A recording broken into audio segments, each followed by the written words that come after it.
오늘 주님께서 우리에게 주신 말씀은 열왕기상 3장 28절 말씀입니다. 우리 다 찾으셨으면 주님께서 주신 말씀 한 목소리로 읽어서 받도록 하겠습니다. 함께 읽겠습니다. 온 이스라엘이 왕이 심리하여 판결함을 듣고 왕을 두려워하였으니 이는 하나님의 지혜가 그의 속에 있어 판결함을 봄이더라. 아멘. 샬롬. 네, 우리 앞사람과 옆사람과 함께 인사할까요? 샬롬. 이렇게 해맑고 밝은 인사 소리를 들은 게 얼마 만인지 모르겠습니다.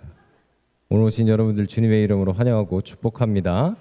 여러분들의 삶 가운데 주님께서 주시는 기쁨과 평안이 언제나 가득 넘치기를 축복합니다. 여러분들 만약에 하나님께서 소원을 딱 하나만 들어줄 테니까 말해보라고 말씀하신다면 어떤 소원을 빌고 싶으십니까? 뭐 많겠죠. 그냥 이왕이면 이거 하나로 다 해결될 수 있는 소원을 지금 고민하시느라고 눈동자를 떼굴떼굴 굴리시는 것 같은데,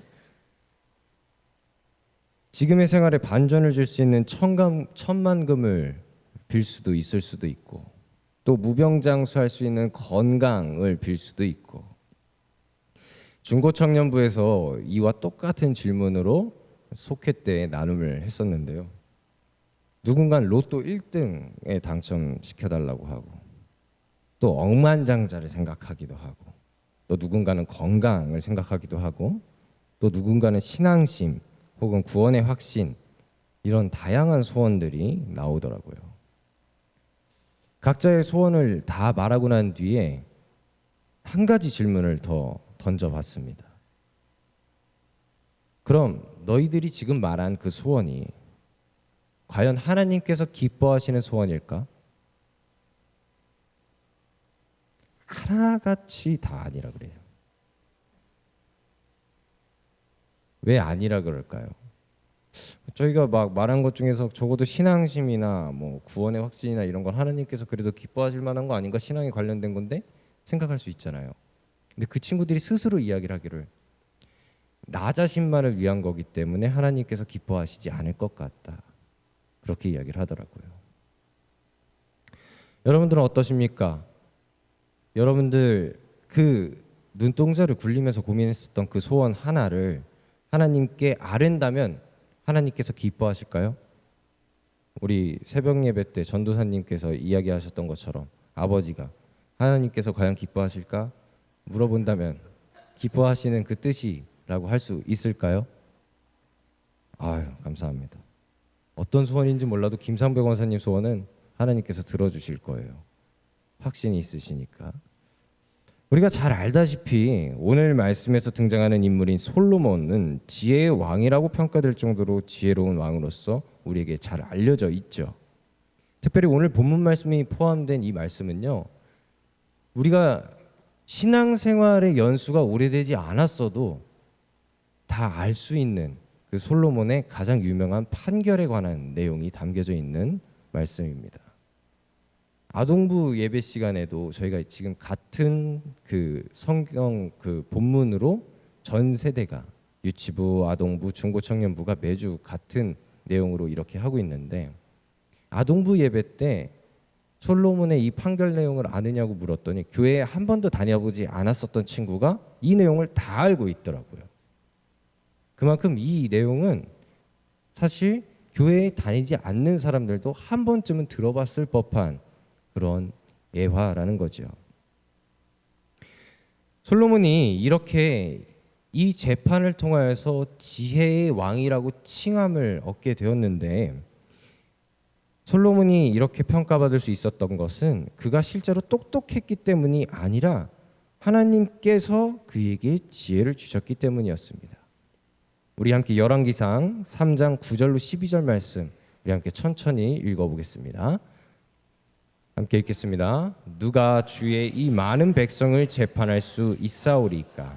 듣는 마음을 종에게 주사 주의 백성을 재판하여 선악을 분별하게 하옵소서.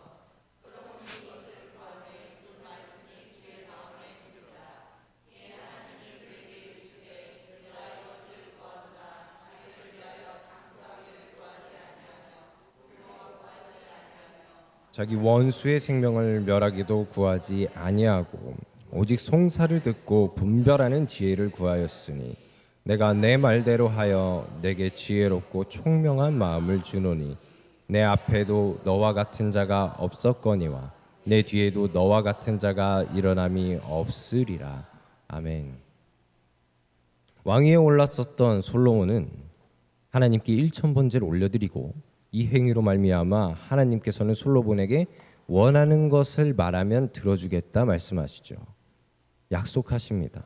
하나님께 구할 것을 자신의 유익을 위함이 아니라 하나님의 백성들을 통치할 때 재판관으로서 섰을 때 선과 악을 구별할 수 있게 해달라고 솔로몬은 하나님께 구하게 됩니다. 하나님께서는 이 소원을 마음에 들어 하셨어요.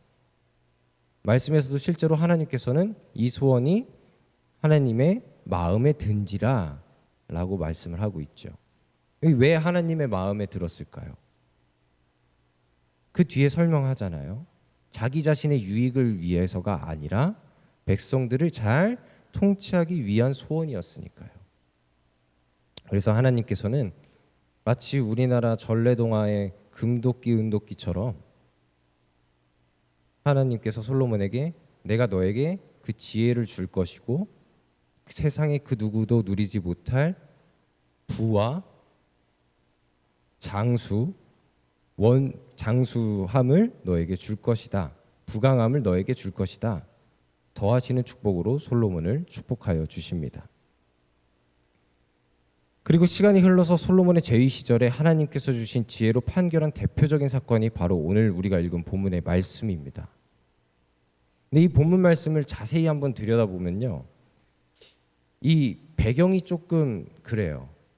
왜냐하면 이 어렸을 때 제가 이 이야기를 듣기로는 그냥 두 명의 한 과부 정도로 이렇게 들었었는데 말씀에선 두 명의 창기라고 표현을 합니다. 창기가 뭐예요, 여러분? 몸을 팔아서 생업을 이어나가는, 오늘날로 말하면 창녀와 같은 그런 언어이죠. 근데 이 두 창기가 한 집에 살고 있었고 3일 간격으로 아이를 출산하였습니다. 그러니까 이게 아버지가 누구인지 알 수는 없죠. 그리고 창기들이니까 자신의 재산으로 집을 소유하거나 할 수가 없었겠죠. 그러다 보니까 함께 모여 사는 그 매음굴 같은 곳에서 함께 3일 간격으로 출산을 하고, 출산한 창기들이니 사실 찾는 손님도 없었을 것이고 누구 하나 들여다보지도 않았을 겁니다. 그렇게 방 한켠에서 계속 산후조리 겸 몸을 조리하고 있었겠죠. 그 누구도 이들이 아이를 낳았다는 사실은 알고 있지만 그 아이를 실제적으로 본 적도 드물었을 것이고 누군가가 그들을 도와주기 위해서 들여다본 것도 없었을 것입니다. 그러다 한 사건이 발생하는데 자던 중에 3일 늦게 출산한 그 여인이 자신의 아이를 깔고 자는 사건이 발생하죠. 그리고 그 아이는 그대로 압사되어서 죽게 됩니다. 자던 중에 자신의 아이가 죽은 것을 발견한 이 여인이 이 옆에 있었던 3일 먼저 출산한 여인이 깨기 전에 자신의 그 죽은 아이와 이 여인의 아이를 바꿔치기 하죠. 3일 먼저 출산한 여인이 자다가 깨어나 봤는데 아기가 숨을 안 쉬고 자신의 아이가 아닌 것을 알게 되죠. 그리고 저 여인의 품에 안겨 있는 자신의 아이를 보고 다투게 됩니다. 근데 사람들이 이것을 도와줄 방법이 없어요. 왜?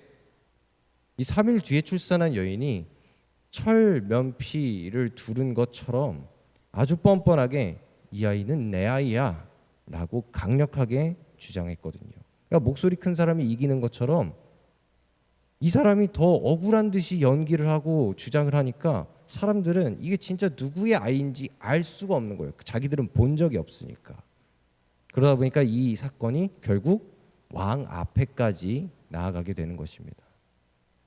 그리고 이렇게 왕 앞에서까지 첨예하게 대립하는 두 여인을 보면서 솔로몬은 이런 판결을 내리게 되죠. 우리가 너무나도 잘 알고 있다시피 24절로 25절 말씀 우리 함께 읽겠습니다. 또 이르되 칼을 내게로 가져오라 하니 칼을 왕 앞으로 가져온지라. 왕이 이르되 사나이를 둘로 나누어 반은 이 여자에게 주고 반은 저 여자에게 주라. 재판관으로서 백성들의 억울함을 풀어줘야 할 왕은 어떻게 보면 굉장히 극악무도한, 인류애라고는 전혀 찾아볼 수 없을 법한 판결을 내립니다. 아이를 반으로 갈라서 여인들에게 반씩 주라는 거죠. 저는 이 말씀을 보면서 이게 솔로몬이 혹시 좀 사이코패스적인 기질이 있는 건 아닌가라고 생각을 했어요. 왜냐하면 솔로몬도 자식이 있을 거 아니에요. 근데 어떻게 이런 남의 아이라고 이렇게 그냥 함부로 이렇게 이야기를 할 수 있었겠어요. 그래서 다시 한번 생각을 해봤어요. 솔로몬이 부인이 몇 명이에요? 1007명이래요. 1007명. 후궁이 300명이고 첩이 700명, 1007명이라고 그러더라고요. 그러니까 자식도 많았겠죠. 그러다 보니까 자식 귀한 줄을 몰랐나 봐요. 그래서 쉽게 남의 애라고 그렇게 그냥 그냥 반 갈라, 그냥 너네끼리 나눠 가져, 좀 나쁘하게 이야기하면 이렇게 판결을 내리는 거잖아요.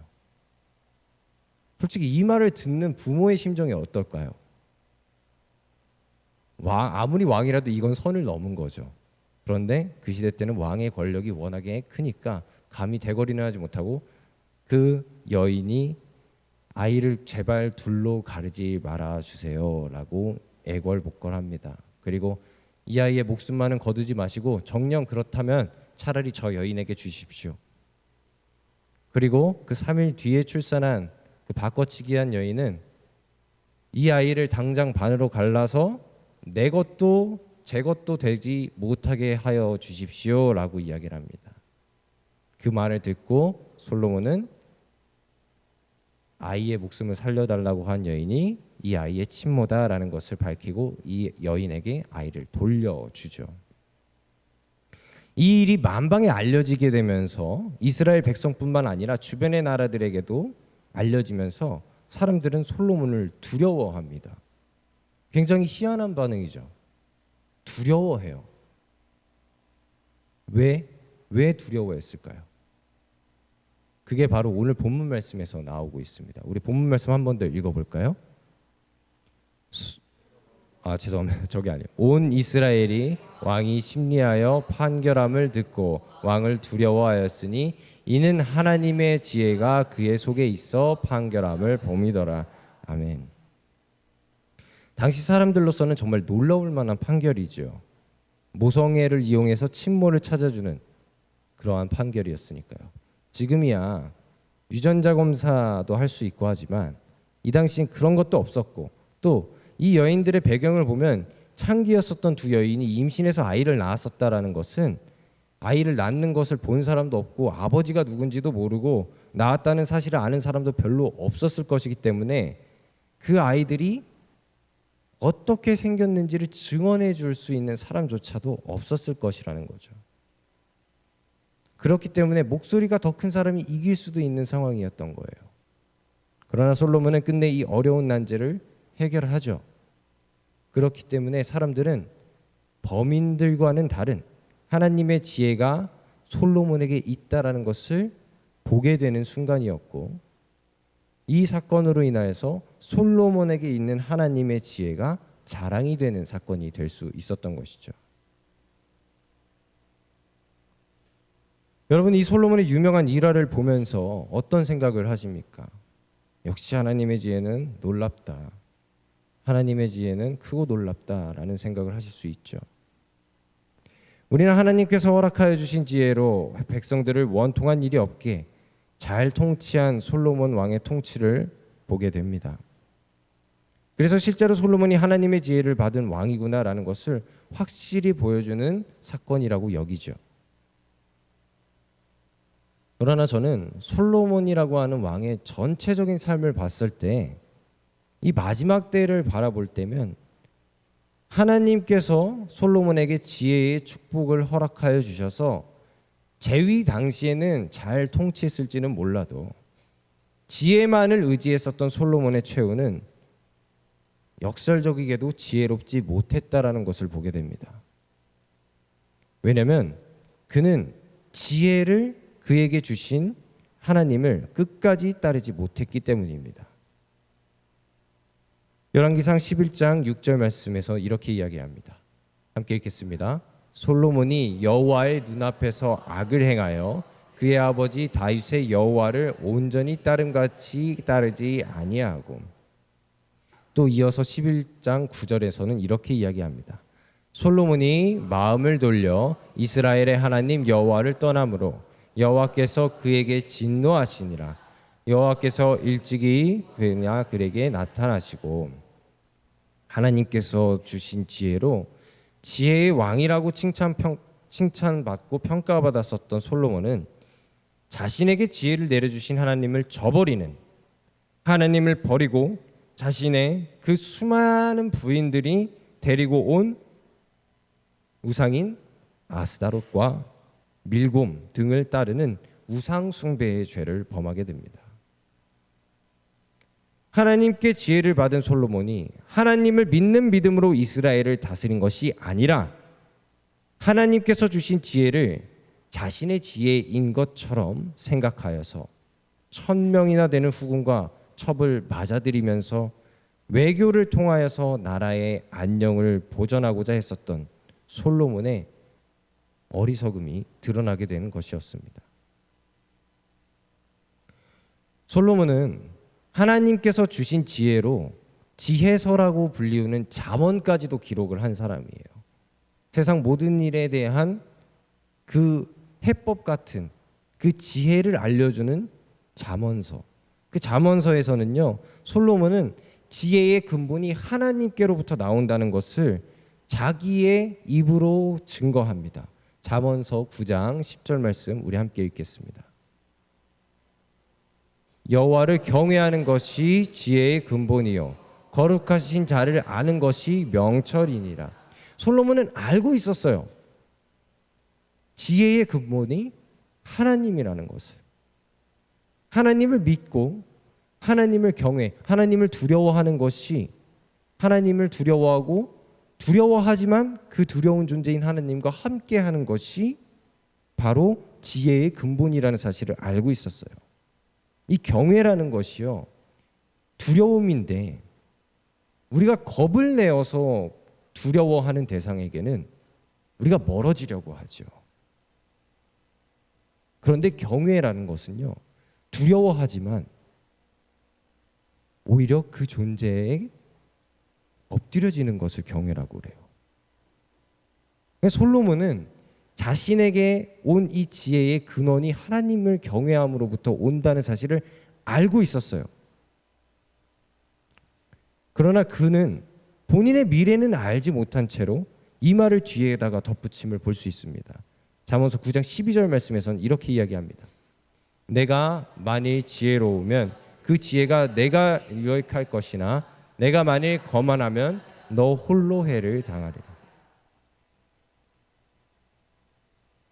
솔로몬이 끝까지 지혜로웠다라면 여호와 하나님을 경외함으로써 그 지혜의 근원이신 하나님 곁에서 늘 항상 거하며 그 지혜의 근원이신 하나님의 지혜로서 항상 이 세상을 살았다라고 한다면 그는 말년에 그러한 삶을, 그러한 평가를 받지 않았을 겁니다. 그러나 그는 그 지혜가 그를 곧 거만하게 만들었고 스스로 해를 입게 되는, 자신이 이야기한 것처럼 되는 끝을 맞이하게 됩니다. 솔로몬은 자신의 아들에 대해서 이스라엘이 분열해서 두 왕국으로 나뉘게 되고 자신의 아들들이 왕위를 잇는 것이 아니라 신하에게 왕위를 빼앗기게 됩니다. 지혜를 의지하여서 잘 통치하여서 태평성대를 누리고 있다고 교만했었던 본인이 스스로 해를 당하게 된 것입니다. 사랑하는 성도 여러분, 우리가 이 일화를 통하여서 한번 생각을 해보기를 소망합니다. 하나님께서 주신 지혜 너무 감사하죠. 여러분들에게 만약 하나님께서 주신 지혜가 있다라고 한다면 어떠실 것 같습니까? 좋을 것 같지 않나요? 좋겠죠. 당연히 좋죠. 저도 이 소원에 대해서 그 중고 청년들과 함께 나누면서 만약 나에게 소원이 주어진다면 어떤 소원을 빌까라고 생각해 보고서 이야기했을 때 하나님의 뜻을 분별할 수 있는 그 능력을 주셨으면 좋겠다라고 그렇게 이야기를 했어요. 그러니까 제가 바라보는 그 시선에서 마치 어떤 그 필터 같은 게 씌워지는 거죠. 그래서 이 사람이 이렇게 행동하는 것이 하나님의 뜻이구나. 이거는 하나님의 뜻이 아니구나를 볼 수 있는 능력. 이거를 얻게 되면 하나님의 뜻이 아닌 그 죄는 피할 수 있을 것 같은 거예요. 제 삶에서. 그런데 한 바퀴 돌아서 다시 이 소원을 하나님께서 기뻐하실까? 스스로 질문을 해봤는데요. 기뻐하실 것 같지 않은 거예요. 왜냐하면 죄를 분별하는 것은 누구의 능력이에요? 하나님의 영역이에요. 하나님의 능력이에요. 죄를 정하는 것도 하나님이세요. 그런데 내가 하나님의 그 뜻, 그리고 하나님의 뜻이 아닌 것, 그것을 알게 된다라고 한다면 그것이 과연 정말로 저에게 유익이 될까? 나에게 유익이 될까? 더 고통스러울 것 같고, 그리고 그 능력을 탐하려고 하는 것 자체가 교만이구나라는 것을 깨닫게 되었습니다.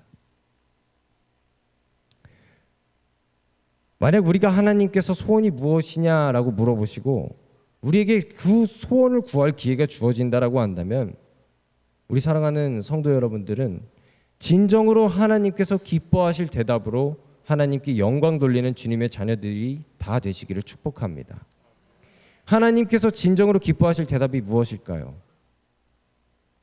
하나님과 함께하길 소망합니다. 하나님의 품 안에 거하길 소망합니다. 하나님과 더 가까워지길 소망합니다. 하나님의 임재함 가운데 살아가길 소망합니다. 우리에게 구해야 할 단 하나의 소원이 다른 것들이 아니라 하나님 그 자체가 되어서 주님의 마음을 기쁘게 하며 스스로 멸망의 길을 걸어가는 것이 아니라 하나님을 경외함으로써 하나님 안에 거하는 주님의 자녀의 삶을 사는 저와 여러분들의 삶이 다 되시기를 주님의 이름으로 간절히 축원합니다. 함께 기도하겠습니다.